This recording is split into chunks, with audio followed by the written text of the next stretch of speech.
বাংলাদেশের ইতিহাসে সম্ভবত প্রথমবারের মতো আপনারা এবার সরাসরি এই বিচারটাকে টেলিভিশনে উদ্বোধনী যে বক্তব্য হয়েছে সরাসরি টেলিকাস্ট করা হয়েছে। আমাদের এখানে ইপস অ্যান্ড বার্ডসের কোনো প্রশ্ন নাই। আমাদের কাছে যা সাক্ষী আছে, যা প্রমাণ আছে, আমরা আদালতের সামনে উপস্থাপন করব। আদালতকে বলেছি ন্যায় বিচারের ধারণা মানে উভয় পক্ষই যাতে বোঝেন তাকে ন্যায় বিচার থেকে বঞ্চিত করা হয়নি, এরকম একটি আন্তর্জাতিক মানের বিচার আমরা চেয়েছি। এই বলে আমরা আমাদের উদ্বোধনী আজকের বিচার কার্যক্রম শুরু করেছি। সবাইকে ধন্যবাদ। যদিও এটা বিচারের একেবারে প্রাথমিক স্টেজে করে সংশোধন শুরু হলো মাত্র, তারপরও যে সমস্ত এভিডেন্স এসছে যেগুলোকে বলা হয়েছে, আপনার প্রত্যাশা কী থাকবে? আমাদের রাষ্ট্রপক্ষ থেকে সর্বোচ্চ শাস্তি আইনে যেটা আছে সেটা চাইব, সেটাই আমাদের প্রত্যাশা বলেছি।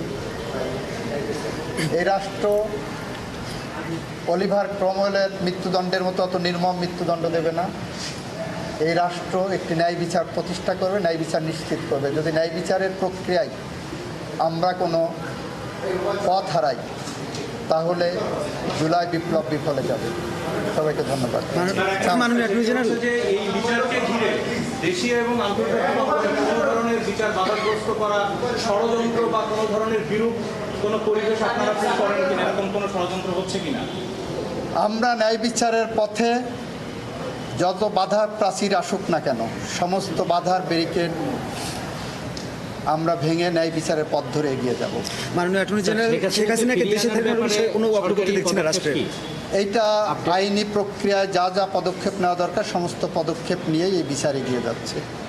একটা বিষয় আমরা দেখছি যে স্যার কথাবার্তার মধ্যে যারা দায়িত্বশীল তাদের কথাবার্তার মধ্যে এখানে যে ইন্টারন্যাশনালি তাকে ফিরিয়ে আনার জন্য বিভিন্ন জায়গায় আবেদন করা হয়েছে, আবার এখন মন্ত্রীদের অনেকেই বলছেন যে শেখ হাসিনা যেন কোনোভাবেই দেশে ফিরতে না পারে, এরকম বক্তব্য দেওয়া হচ্ছে। সেটি কিভাবে হয়? এইটা আমার রেকর্ডে নাই, আমাদের মধ্যেও নাই, আমার প্রসিকিউশনের ম্যাটেরিয়ালের মধ্যেও নাই। বিচার প্রক্রিয়ার মধ্যে এ ধরনের কোনো কথা আসার সুযোগও নাই।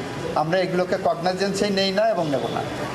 রাজনৈতিক বক্তব্য রাজনৈতিকভাবে হবে, আমাদের আইনি প্রক্রিয়ায় যেটা হবে আমরা বলেছি প্রচলিত আইনে সর্বোচ্চ শাস্তি দাবি করি, তবে সেই সর্বোচ্চ শাস্তি প্রয়োগের ক্ষেত্রে অলিভার ক্রমওয়েল আমাদের সামনে উদাহরণ হবে না। আমাদের সামনে উদাহরণ হবে সর্বোচ্চ শাস্তি বাংলাদেশের প্রচলিত আইন যেটা আছে সেটাই। সবাইকে ধন্যবাদ। Thank you.